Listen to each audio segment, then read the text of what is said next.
The Printing Press by Mary Sickes.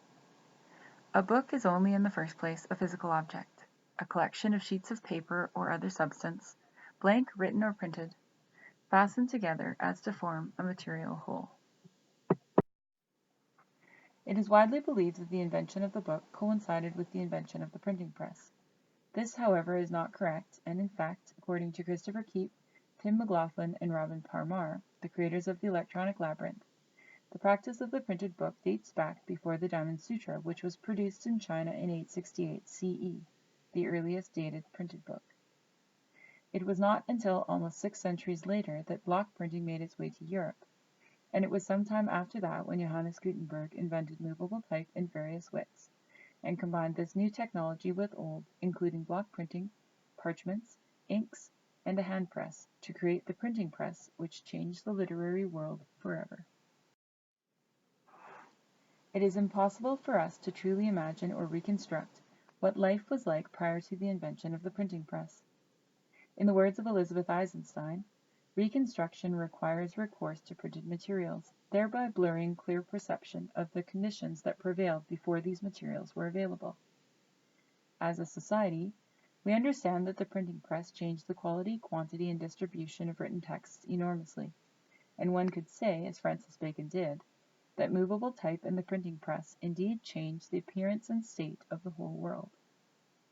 Today we are so far removed from the origins of the printed book and Gutenberg's printing press itself, that we cannot fathom a life standing at a bookstand to read a novel. Neither could Gutenberg have imagined an iPad as a reading tool.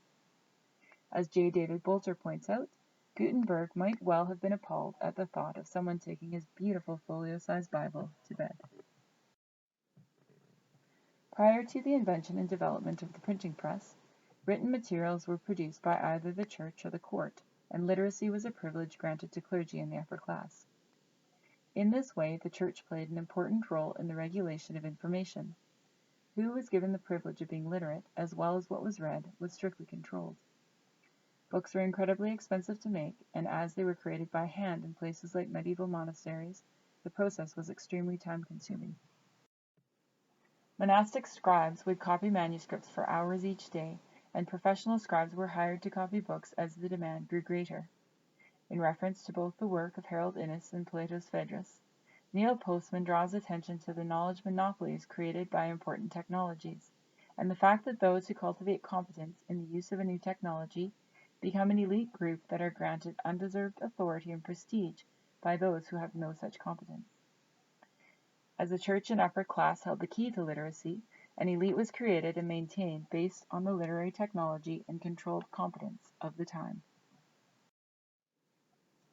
It was during the 15th century that the demand for more books increased, making this a perfect time to introduce new technology to mechanically produce greater numbers of books. Gutenberg's first attempt was funded by banker Johann Faust. Gutenberg used the money loaned by Faust to design a font of type, which we now refer to as B36, with a Paris-educated scribe by the name of Peter Schoeffer. This first attempt at a font was deemed too large, but it was used to produce a 36-line Bible printed by Gutenberg in 1458. For a second attempt, additional funding was needed, at which point Faust became Gutenberg's partner.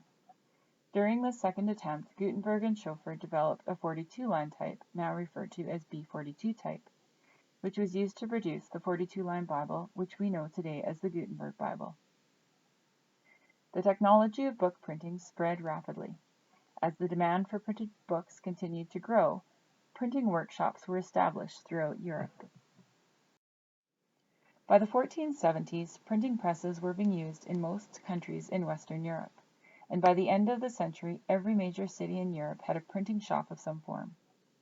One might wonder how scribes fared in the rapid development of the printed book. However, Richard Clement assures us in Medieval and Renaissance book production that the image of the sudden demise of scribal culture at the hands of the printers is greatly exaggerated, as many former scribes were able to find employment as printers, chanceries, and notaries. With the invention of the printing press, the cost of literary knowledge began to decline. As Innis points out, the monopoly built up by guilds of copyists and others concerned with the making of manuscripts had its effects in high prices, which in turn invited attempts to produce at lower costs. Early printers produced more books than could be sold, which caused prices to plummet, with the result being that a printed book cost about 20% or less than that of its manuscript counterpart. CBC Radio's The Great Library 2.0 draws our attention to the fact that by the 16th century, printing presses were churning out books at dramatically reduced cost compared to monks copying them out one at a time, and with the drop in publishing costs, demands for new books and new knowledge skyrocketed. By 1470 in Paris, it was estimated that a printed Bible was approximately 1/5 the cost of a manuscript Bible. As the printing press was further developed, the number of materials produced drastically increased, while both the time and cost needed to produce the materials significantly decreased. As with any new technology, the printed book was not well received by everyone. Ceci tuera cela. This book will destroy that building, commented the priest in Victor Hugo's Notre Dame. This quote illustrates the fear held by many in religious authority that the printing press and its related increase in literacy would ultimately undermine the authority held by the Church. Human thought could be influenced on a much broader scale, and the mode of expression would change dramatically. As Innes highlights in Empire and Communications, the monopoly of monasticism was further undermined. The authority of the written word declined. The age of cathedrals had passed. The age of the printing press had begun. Until this point, the medieval cathedral, with stories held within its stone walls and statues in stained glass, had been a library for the religious and a symbol of Christian authority. As James O'Donnell reminds us in the Cambridge Foreign Broadcast from Papyrus to Cyberspace, there were people who didn't like printing in the 15th and 16th centuries. And if they said, in the 15th century, that if you allow people to print these books, pretty soon heterodox ideas will be spread across European civilization. It will be harder to maintain theological orthodoxy. It turns out they were right, and at the same time, it turns out that the costs they might have imagined incurring from that loss of orthodoxy turned out in one way or another to be manageable. We did not need quite as desperately as we thought we did, perhaps in the 15th century, to live in a world in which everyone shared one body of principles, one body of creed, but they share in common. What the printing press ultimately did was encourage collaboration and create new opportunities for cultural and educational development. Eventually, everyone benefited from the new technology created by Gutenberg. Students who had previously been reliant on educators to grant them access to scholarly texts were now able to access materials independently. The number of written works available was increasing as new ideas were also being presented and considered. With these new ideas and concepts, there was of course resistance to change. However, despite this resistance, printed materials such as reference guides, charts, and maps were quickly accepted as they were recognized as beneficial tools by all. In addition to a general increase in scholarly and academic skill-related development, printing presses encouraged the collaboration of various professionals who had not previously worked closely together.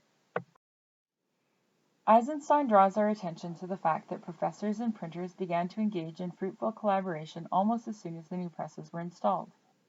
In addition to this professional collaboration, astronomers and engravers, physicians and painters were brought together, dissolving older divisions of intellectual labor and encouraging new ways of coordinating the work of brains, eyes, and hands.